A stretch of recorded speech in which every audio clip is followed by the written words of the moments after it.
Hello there. Good morning. Welcome to another edition of Knocks to Nuggets. My name is Oluwayomi Ute, and it's such a joy to be with you again this very beautiful Monday morning. Still on our series, Building a Legacy. Today we'll be looking at turning rags to riches. How do we turn recession into progression?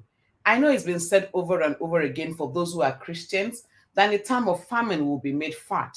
But we just sit down, fold our hands, and expect it to happen? Or are there things we need to put in place by ourselves? Those are the things we'll be having as a conversation today with my guest.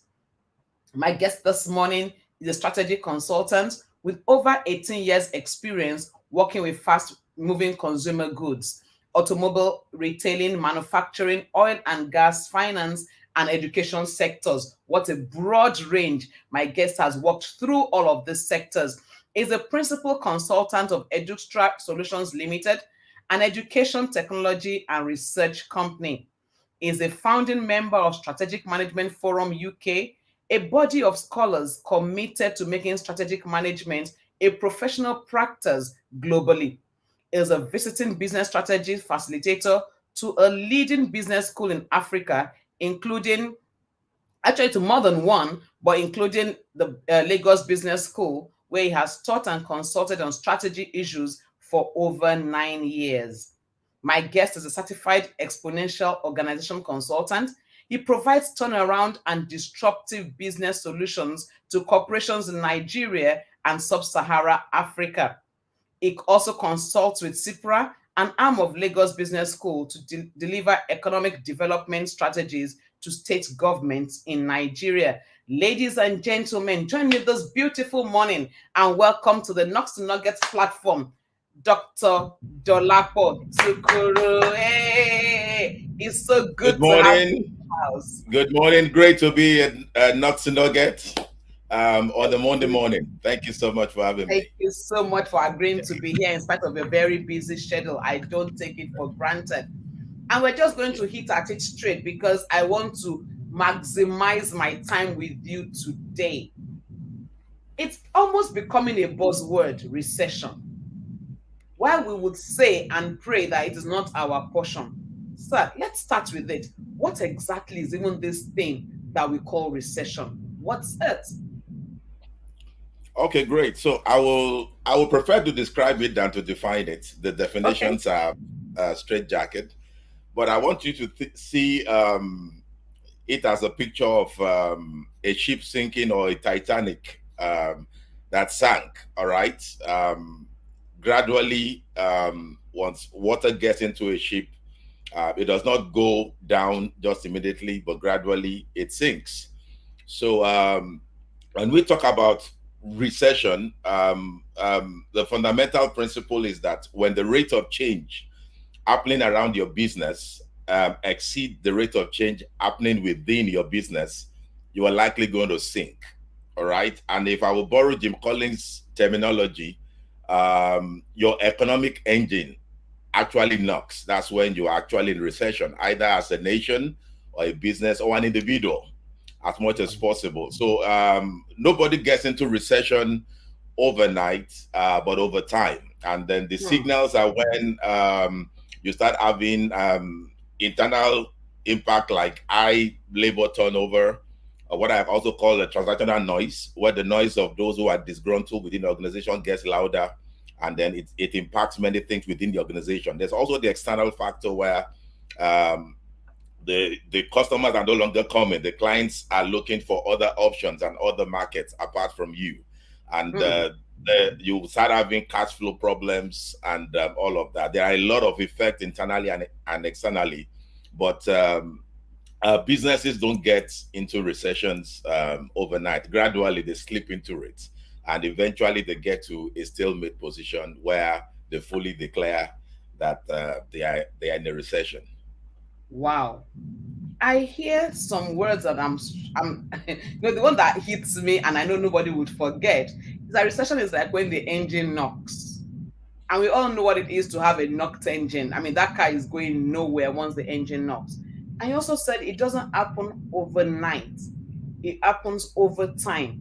That means, now let's come to the individual person. That means that when recession gives hints to say your economy is not looking good, your family economy is not looking good, what are some of those things that begins to happen that we start saying, there's a problem around the corner for an individual or for a family? Okay, so for an individual, again, when let's bring down economics to kitchen economics, let's bring it Yes. down, because at the end of the day, um, um, the basics will remain the basics. So for an individual, when you look at your financial life or your financial state, um, before you get into a state of recession, there are many signals. Mm, Unfortunately, we don't school ourselves enough to have the kind of financial intelligence or to be able to read trends that signals the fact that we are either in recession or about to enter into a recession. So, mm, with the benefit of hindsight, some of the things that happened due to the COVID-19 was that people failed in business not because they didn't know how to do business, but because external factors impacted on them, and then they just couldn't do business. I mean, all their knowledge, whatever they could bring into play, wow. may be. So for an individual, you have an internal environment which oftentimes control much more the external. The way I normally say it is that when you learn to control the things within your control, you are likely Mm, going to succeed in controlling the things outside of your control. And for any business executives, you understand that um, issues like decision making, all right, are within your purview. It is your choice to decide where to invest, who to work with, who to partner with. These are your decisions. The external one are actually macroeconomic factors that you may not. I mean, a policy is passed in your industry or in your country. I mean, there's no value neutral policy. All right, people gain, people lose, and so mm, those external factors also, when we see them play, all right, how are we able to navigate? How are we able to build a strategy that it is flexible enough to be able to help us not just to survive but to thrive irrespective of the economic condition. These are practices today that companies have mastered, all right, how to thrive or in the midst of recession, or how to make your business recession proof.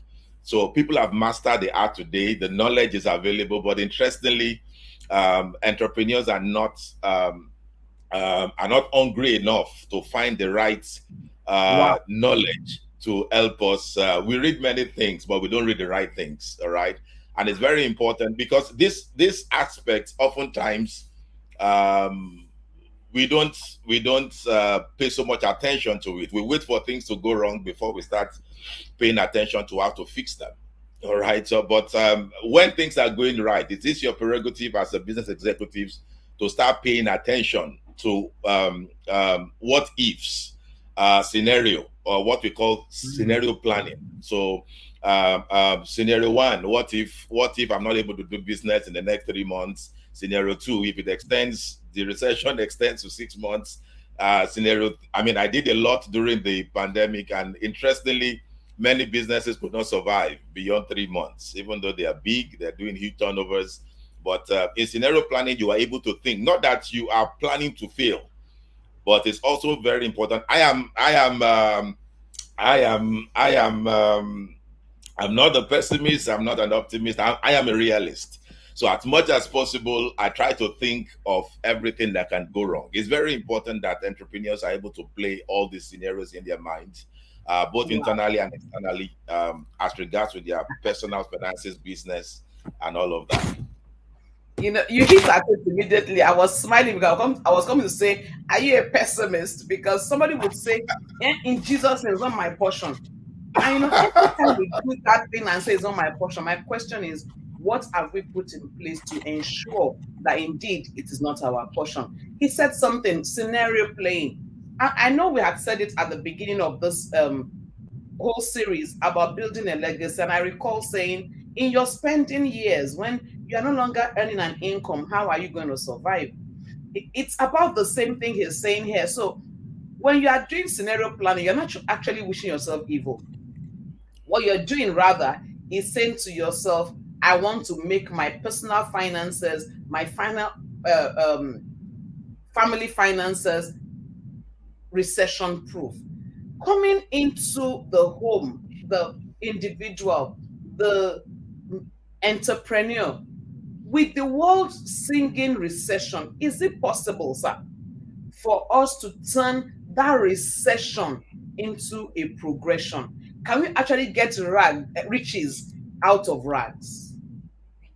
So great question, and that is one of the oldest discourse in the history of mankind. We've seen people in recession thrive. We've seen people in recession struggle. As far back as the Bible days, I mean, the story of the prodigal son is an interesting one. But one of the things that struck me most is that this young boy got into famine, or what we can call a recession. And interestingly, in the midst of the same famine, someone else was expanding his business. That was where he got hired. All right. Somebody was planning for something big in a recession, and this young boy got hired along the way. So in every recession, there are people who are expanding their business. You see, the issue with turbulence is not the turbulence. The issue with turbulence is approaching turbulence with yesterday's logic. And when we get into states of recession in our personal lives or business, we must realize that it's about training our mind to find opportunity in crisis. So interestingly, the Chinese word for danger is or for crisis is wei ji. It's a combination of two words, which means danger and opportunities. So in every danger, there are always opportunities. What the entrepreneur does is to, when danger happens, is to train his mind to start looking for opportunities in the danger. Interestingly, 2006 to be precise, the man we call the apostle of risk averseness, Warren Buffett, for the very first time, he invested out of the US into Israel. He bought over a technology company for a whooping $4.5 billion. At the time he bought that company was actually when Israel was at war, all right, with I think one of the neighboring Arab countries. And Warren Buffett dived into the same country. And so what did Warren Buffett see that the average entrepreneur did not see? All right. How was he able to train his mind to be able to see opportunity in the midst of crisis? It requires a different mindset. All right. When recession comes, and if you will stand a chance of bouncing back. So I put it in three frames. If I may say, if an individual finds himself in recession and he wants to progress, all right. Firstly, is to be able to reflect on the past. Looking at historical events is also very important, but not that important, okay? Because one of the lessons I personally got from the last major global recession, which is still playing in many economies, is the fact that the shelf life of experience is very short. So you saw very experienced organizations that couldn't navigate themselves. So we'll tend to bank more on innovation much than experience moving forward, because we will always have what Nicholas Taleb called the black swan events. There will always be events that will keep, even if you don't plan for it, this is another factor that will keep throwing our economies, our businesses into what can be a recession. So you must learn to reflect on the past. Secondly, you must learn to interrogate the business. And it's your ability to find the dislocation in your business. Okay, we need to have this brutal conversation with ourselves. Okay, they are brutal conversations. They are crucial conversations we must have with ourselves. At times, we got ourselves to where we are, not necessarily because of economic factor. An economy can be booming, and yet the business is in the recess or in recession. So it doesn't naturally have to be that the macroeconomics is bad and then it's affecting you directly. No, an economy can be prosperous, and then you are suffering in the midst of the prosperity. So we must also be able to interrogate the present, our structures, our systems, as much as possible, and then also anticipate the future, which is where the issue of strategy comes into place. All right, the executive must have the capacity or the ability to see the foggy future with clarity or with acuity. So while we are succeeding today, all right, the biggest question the entrepreneur or the business owner must ask himself is what next? Irrespective of the present success, you must keep asking yourself, what next? What next? What next? If not, a shaky event in your industry or whatever is going to put you in a mess. I've seen that over and over. So while you are succeeding, while you are on the mountaintop, you must keep asking yourself, what next? And I call it, so let me close this point, this answer by bringing the good news and the bad news. To what I tell people moving from recession and to prosperity or progression. The bad news is that no matter how good you are in business, no matter how profitable you are today, there is a business that is coming, that either exists now or that is coming very soon, that will take you out of business. All right. No matter how good you are, there is a business that exists or is about to be born that will take you out of business. The good news is that you can be that business. All right. You can be that business that can take yourself out of business. And then that is what we call disruption. All right. That's what we call disruption. 2 years ago, a school of thought in leadership emerged. We call it the Phoenix leadership. It's typified after the myth Arabian bird that exists in the 5th or 6th century, that has the capacity to set itself on fire and then come out fresh, new, and energized. So we must learn to set our business on fire. All right, we are too comfortable with if we don't, competition will do that. It's a matter of time. Unfortunately, most businesses, based on statistics, got into recession because somebody came from nowhere or from somewhere and then took them out of it, took their customers. Took their market share, and they are still asking what happened. Okay, so reflect on the past, interrogate the present, and anticipate the future if you will ever be able to come out of a recession. Wow. So it's possible to come out of recession. And Oh, that yes. is the good news. That no matter where you are today, you can bounce back. That is the good news. I know a lot of people got caught up suddenly in COVID. And like I would say, at the time when some businesses practically closed down, some new businesses started in the time of COVID. So if you are in that space where it looks as if you are down and out, be encouraged. You can bounce back. And if you are doing so well now, don't sit down and rest, because there's another business around the corner about to take you out. But the good news is that you can be that business. So you should self-destruct. Sir, I hear all of this and it's interesting and amazing. And I know everybody is quiet on the call because it's some wow and aha moment. But we are here, particularly those of us in this part of the world. Now, I'll let me tell everybody up front that we're not going to rush this. We're going to come back next week to talk about immediate steps that you can take, the things you can do one-on-one. So we're not going to rush it. So don't think, oh, it's almost time. Yeah, we're going to have a part 2. So next week, Monday, we are continuing. So relax. But sir, in the immediate now, where a family, an individual, an entrepreneur, a business finds out that they're already getting out of business. Recession has knocked the door, it has opened the door is ajar.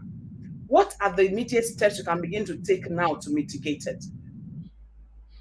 Great question. So this is my logic again, for such an individual or such a family. Number one, if you find yourself in a hole, stop digging. All right, stop digging. There are people who keep doing businesses and keep getting into problems.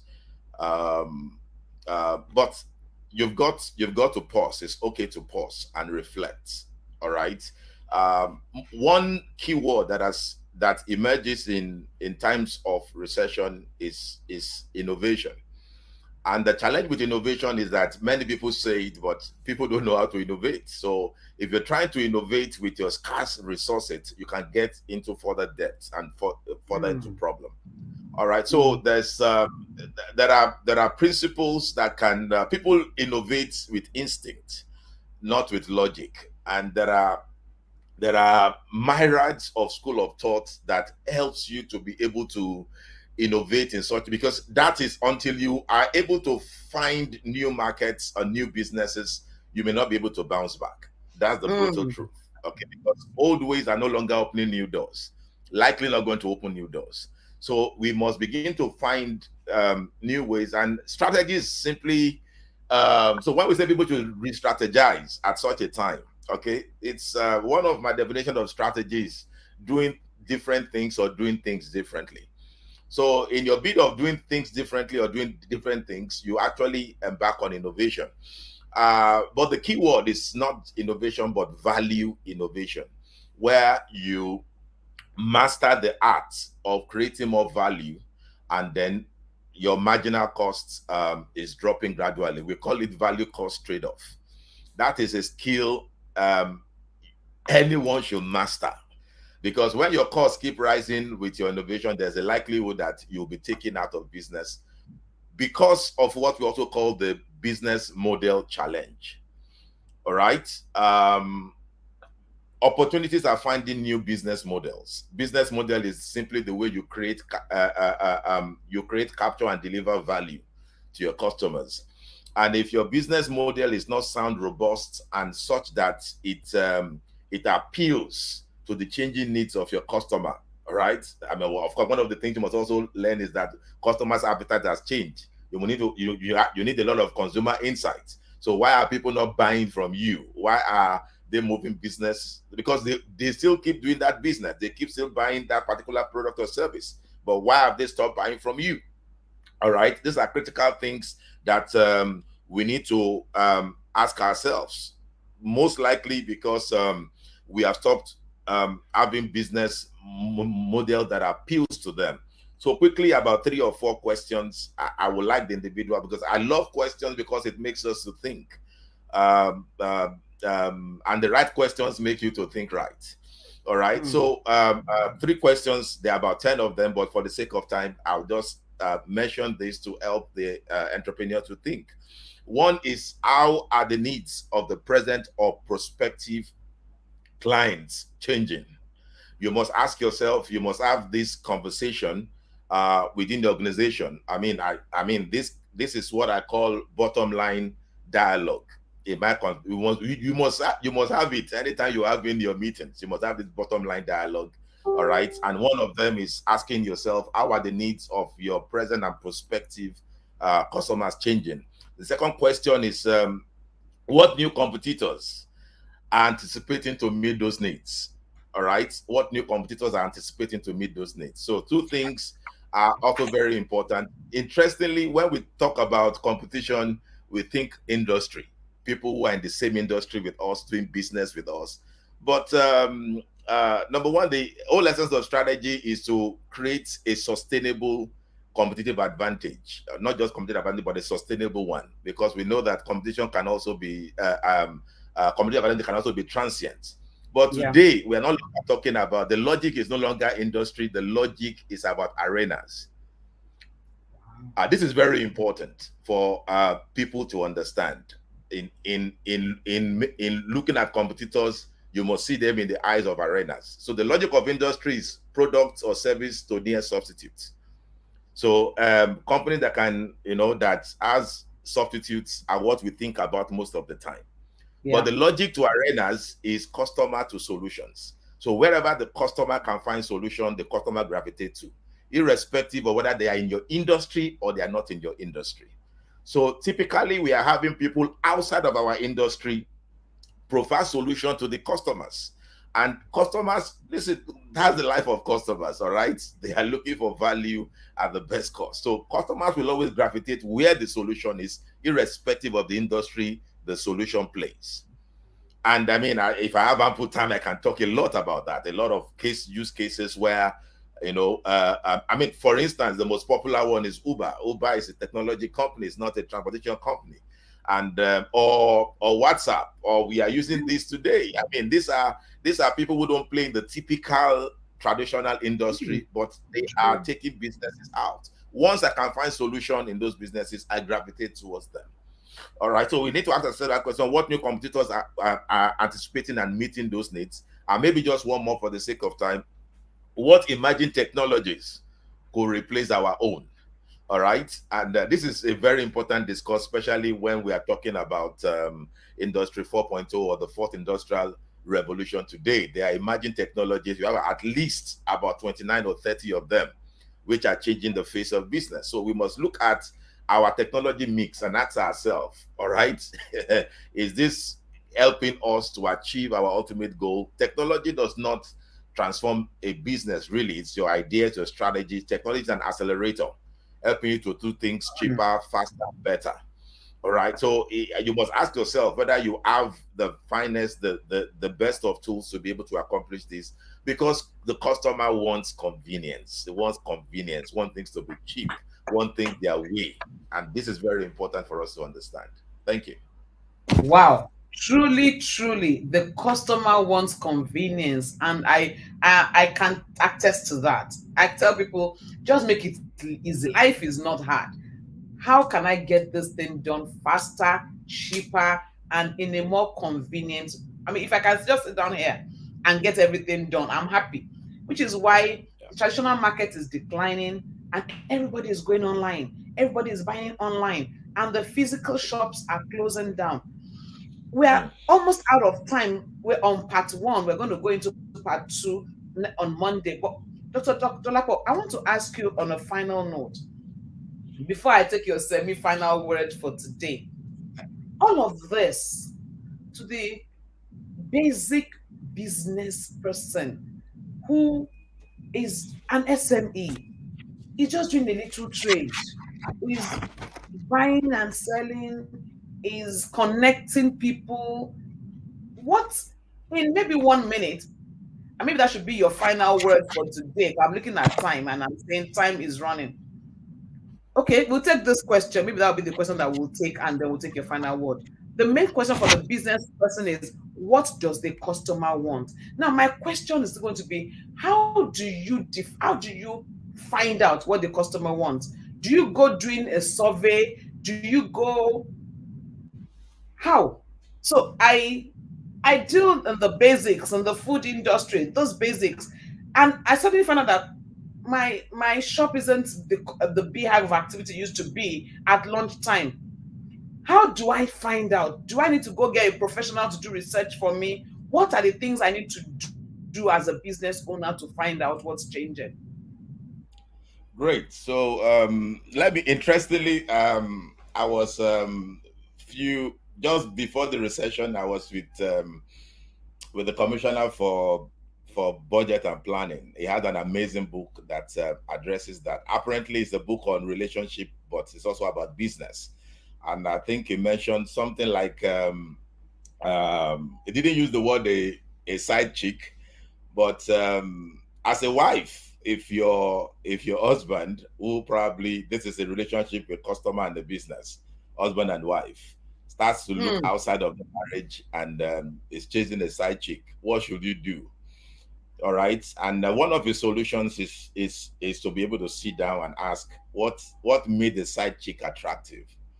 All right. It's Hmm. probably what I don't have, or what I used to have that I have abused. All right. Because once upon a time, I was the side chick in court. And so for businesses, I think it's quite easy. Of course, it can be complex at a level, but it's very easy. The low hanging fruit is to understand where your customer is going. All right. And why is the customer going where they are going? And ask yourself the brutal question: do you have what it takes, all right, to be able to to meet that need. And it's very simple. I've seen this is the basic aspect of having a consumer insight about your business. Just ask yourself, they used to patronize you. You used to be the A game player. All of a sudden, is drifting to someone else. At times, it might just be, if it is a supermarket or wherever, it might just be the way we arrange stuff, all right, on our shelves. It might just be because you were the new store in town. I mean, if it's not new, it's not news. People like new things, and so all of a sudden they stop seeing new things around, and then it is by instinct in man to look for what is better.